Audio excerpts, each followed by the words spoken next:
Hello community, welcome back to another video. Now this video is gonna be different from my usual videos. Usually I upload Barcelona match reviews, but today I thought, you know what, let's go something extra. There was a big title deciding game, Arsenal versus Manchester City. So I wanted to share my thoughts with you guys about it, and those who maybe did not watch the match, which I guess is probably not possible, but if in case you haven't, I'm here to cover you guys up with the match review with all the details and accompanying it by Barcelona news, which I usually do. I usually used to provide news related to Barcelona. Well, it's coming back in this video itself. So without further ado, let's get into it. And let's start off, of course, with the big match, the title deciding game, Arsenal versus Manchester City. Man City beats Arsenal 3-1, which was quite a good game, I'm not gonna lie. Like the first half and the second half, both, overall the whole game was quite entertaining. Like if you watch the match in the FA Cup between Arsenal versus Manchester City, this was complete opposite to it. Like this had stakes, this was entertaining, tactical battle between two great managers, of course, Pep Guardiola and Mikel Arteta. But Pep Guardiola came on top, and of course, let's discuss as to how he managed to do it. And let's start off with the starting 11 of both teams. So in Man City's team, of course, Ederson was in the goalkeeper, Walker, Diaz, Ake and Rodrigo with the back four, De Bruyne, Gundogan and Bernardo Silva with the midfield three, and Mahrez on the right, Grealish on the left, and Erling Haaland up top.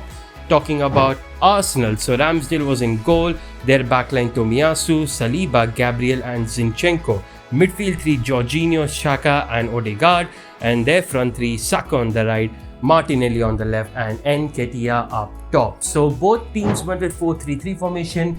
Well, for Man City it was kind of different. Like they used to sometimes go with the three in the back. So they used to have Rodrigo, Ake and Walker as back three. Sometimes Diaz as well used to stay there mostly, and Rodri sometimes used to become a CDM / centre back, just being that makeshift CDM. But that match was quite entertaining. And talking about like the first half in general, just summarizing it, it was a good half from Arsenal, and Manchester City did good in terms of defending it. Arsenal had a lot of possession, they were dominating in it, and Manchester City were doing good in terms of defending as well as recovering the ball. The issue was sometimes that Arsenal were really doing good in pressing as well, so they were as well recovering the ball in high up top in the field, which then they used to counter-attack and they used to create some dangerous chances in the first half. And yeah, in first half it was just Man City, pressing with their pressing style, just able to do the stuff. They were able to try to attack a little bit, but it wasn't the best in terms of their attacks, because Arsenal in terms of midfield were doing quite good. De Bruyne, Gundogan, like these three players, they were not able to flourish out. Same goes for, of course, Bernardo Silva as well. Mahrez as well was not able to do much stuff in the right hand side. So the outlook for Man City became very less. It was diminishing, and Arsenal were taking opportunities of that. However, Man City do strike early in this match, scoring the first goal after a blunder from Tomiyasu. So it started from Ederson, who gave a long ball to Haaland, then Haaland passed towards Tomiyasu, then Tomiyasu was trying to give a back pass, but he did a blunder. De Bruyne made the run and shot it outside. Amazing finish from De Bruyne, and yeah, that was 1-0 for Manchester City. However, Saka also had different plans to, of course, equalize for Arsenal. This was a penalty. It was a clear penalty, to be honest, no questions whatsoever. Saka did his job. There were some mind games going on, like Ederson was like, you go left, I know you're gonna go left, like how Emi Martinez does, so kind of like that. But Saka did go left and Ederson just got tricked. He went to the right side. It became 1-1 towards the end of first half. So pretty much Arsenal were doing good, Man City were doing good defensively. Offensively, they were not able to do that great. Pressing of both teams were going good. Arsenal were recovering the ball and trying to do counterattacks. Same for City, but the problem of City was their passes were sometimes not connecting. De Bruyne was not able to connect well. Mahrez was really off the game. Haaland as well. So it was really a problem for, of course, Manchester City. talking about the second half is where the things changed for Manchester City. And of course, they bought one sub in, which was Akanji. Actually, they bought three subs in this match. So Foden came in, Akanji came in, and I think there was one more sub, which Calvert Phillips. Yes, Calvert Phillips also came on in this second half. And this second half changed a bit from Akanji's arrival, because I think so Pep realized that Gundogan and De Bruyne needs to get more involved, and even Bernardo Silva. The midfield battle was really going for Arsenal, like Odegaard, Xhaka, all of them were doing actually quite good. Jorginho as well, they were doing pretty good in the midfield battle, not allowing Manchester City's midfielders have any creativity chances, or just not in terms of ball recovery as well.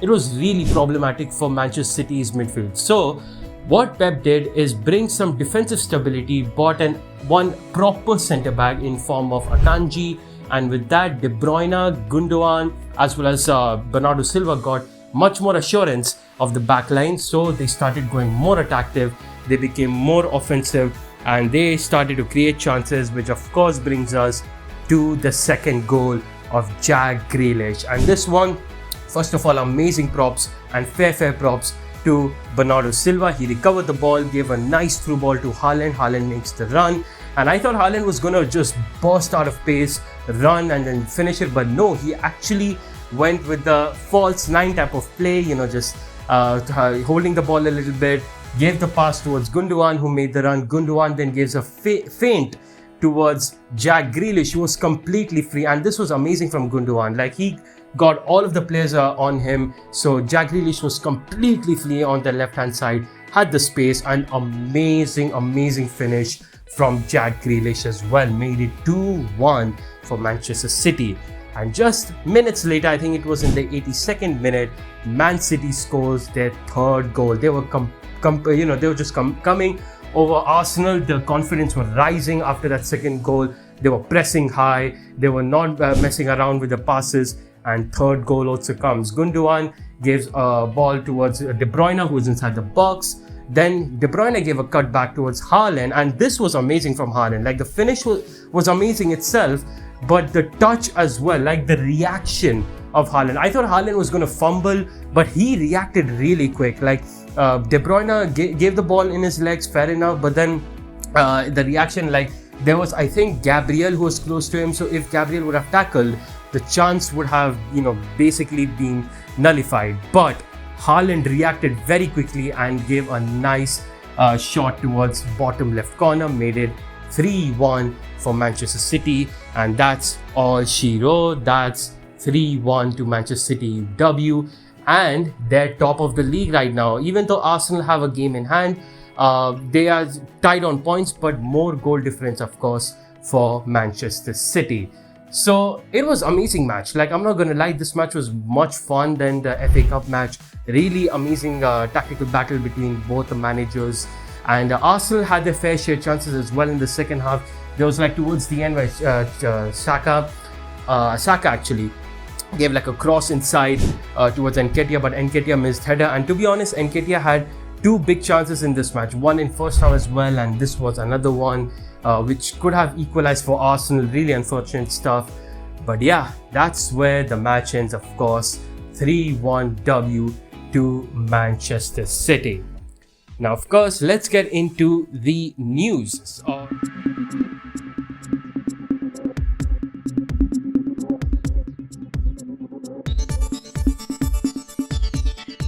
Barcelona. So we have couple of interviews, of course, from Ter Stegen, and he basically had an interview with ESPN FC. So he spoke about Frenkie de Jong first. I have a super high opinion of him, but I also expect a lot from him because he has so much talent. He sees and feels football in a different way. He's someone that players like Gavi and Pedri, for example, can look up to. He continues saying, I was hoping he would stay because in the end, this is the type of player I want in my team. Of course, there were many rumors and discussions and whatever, but I'm just happy he's here. I don't want him to leave. Agreed on that, Ter Stegen. He speaks on Pedri and Gavi. I don't want them to be relaxed about what they're achieving, which is crazy, and I'm really happy for them. But of course, they have a responsibility at this young age for the team and for themselves that they care. He continues saying, and I admit it feels like they are in this business for a long time. Gavi is as aggressive in training as in matches. He doesn't care if the guy next to him is 2 meters tall. He fights for every ball, which is nice to see. Fair enough. He really got that dog in him. And Ter Stegen, of course, told about Piqué's departure as well. With Piqué's farewell, we had to have players stepping up to fill the gap, which is really difficult because he left quite a big space in the locker room and also on the field as a captain. He spoke on Lewandowski. He did great with the language right from the start. Now he's able to talk to the younger players, and of course, if Lewandowski talks to you as a younger player, you will listen, and you should listen, definitely. And he spoke about the break last summer. Oh, that break was very important, he explained. I had 3 years without being able to rest, and it has an impact. If it's mentally, physically, in many ways, in the end, I am happy that I had the time. And he continues saying, the coach of the national team and Barca understood the situation and supported me to say, hey, look, it's good to have a break sometimes. He speaks on Xavi. It's over a year now since Xavi came and many things have changed. Probably also the mentality and the way we defend. Everything got a different focus, and right now we are in a good moment defensively. Complete facts. Like, our backline is absolutely crazy. Like, I think Ter Stegen has got like 16 clean sheets in La Liga, which is crazy itself. So fair play. And yeah, that was all Ter Stegen's interview, just highlighting, talking about some players, talking about the break in the World Cup break that he had, and yeah, all of that stuff. So pretty good stuff for Ter Stegen. Now, of course, one news which came from Fabrizio Romano, and I couldn't be asked about this, but you know what, I guess it's kind of good. The deal of Julian Araujo is finally finalized. Like, finally finalized? It's finally done. It's done deal. Here we go. It's done by Romano right here. Julian Araujo will join Barcelona. Deal finally done after crazy deadline day saga. Araujo will sign a contract until June 2026. Deal agreed with LA Galaxy for a bit less than €4 million total package. It's done. So it's quite a cheap deal. I'm not gonna lie. There was another report from Moy Lorenz and Samuel Marsden. Julian Araujo will arrive to Barcelona tomorrow and will start training with Barça Athletic.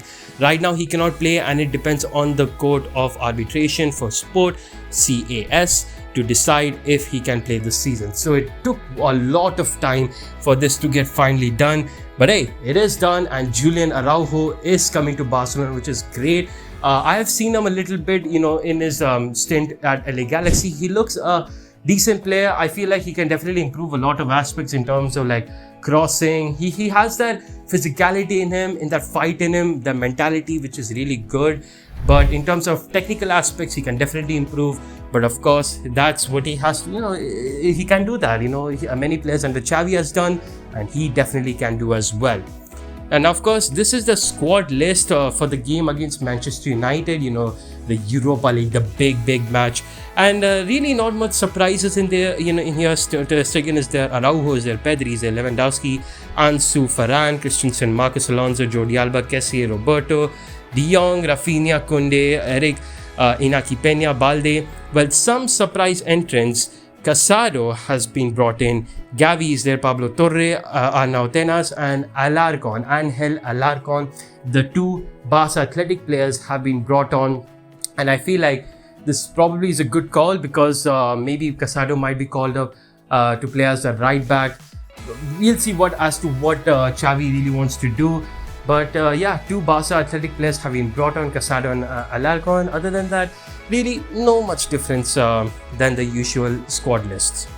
Of course, now talk about the press conference. In Rafinha and Xavi, both of them of course came for the press conferences before the match against United. So this is Rafinha's press conference.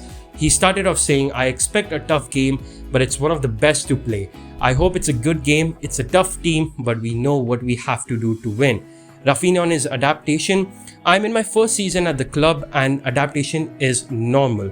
All new players go through this. I'm living the best moment at the club, but I'm still adjusting. I just have to thank my teammates and the coach. On Ansu Fati has a very high quality.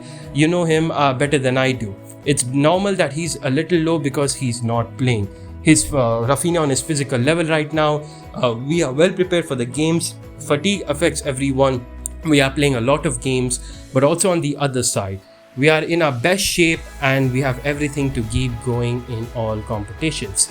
Rafinha on the 4 midfielders, nothing affects me, whether it's with 4 midfielders or with 3, I have to adapt quickly to what the team needs. On outside the box goals, I have to try a little more. It's a little more difficult when there's no space. I'm going to try to do what I used to do. I like to shoot from afar. He does have that shooting boots, which of course probably is the reason why he was asked in the press. And yeah, he should probably give a chance. Like probably Dembele shouldn't do that, but you know, Rafinha's first goal, if you remember, against Real Madrid in that preseason game, that was quite amazing. So you know what, he can definitely do a lot. So on Xavi's talk before match, Rafinha said, "They are important to know that your coach trusts you. I'm at a new club, and every time the coach and the staff trusts you, it's better." On similarity between Barca and United, I think they are two of the best teams in the world. Barca had a bad time in recent seasons and Manchester too. All clubs go through difficult times, but you have to change your mind to be the best again. To be honest, that is kind of true. Manchester United have been going trophyless for many seasons, and Barca as well, to be honest. Like last season we were trophyless. So yeah, it is kind of tough. But you know what? We are getting into it, and same with Manchester United. Now, Xavi in his press conference, he started off saying, "Tomorrow is a great match. It's a spectacular tie. Both teams arrived at the best moment of the season. True, Ten Hag has changed the face of the team. It's been hard for them, but they are doing a great job. On Champions League, we can't go back. We weren't at the level in the Champions League, and now it's time to think about trying to compete well in the Europa League. Barca is a daily test. There's always great pressure. On gameplay, it was a change in the game model and we are growing. I have to convince the footballers, the club and the members. I think we are all aligned. The players are convinced of the idea and the president is happy." On Rashford, he's one of the most dangerous forwards in Europe. He's fast, he's one-on-one, and we'll have to watch a lot with him. He's one of the best in Europe without a doubt. His form right now is really deadly. He's been scoring so many goals in the past matches. Honestly, Erik ten Hag is doing amazingness for him. On Frenkie de Jong, he was very clear with me. He wanted to stay at Barca. I'm very happy with him and he's in a great moment.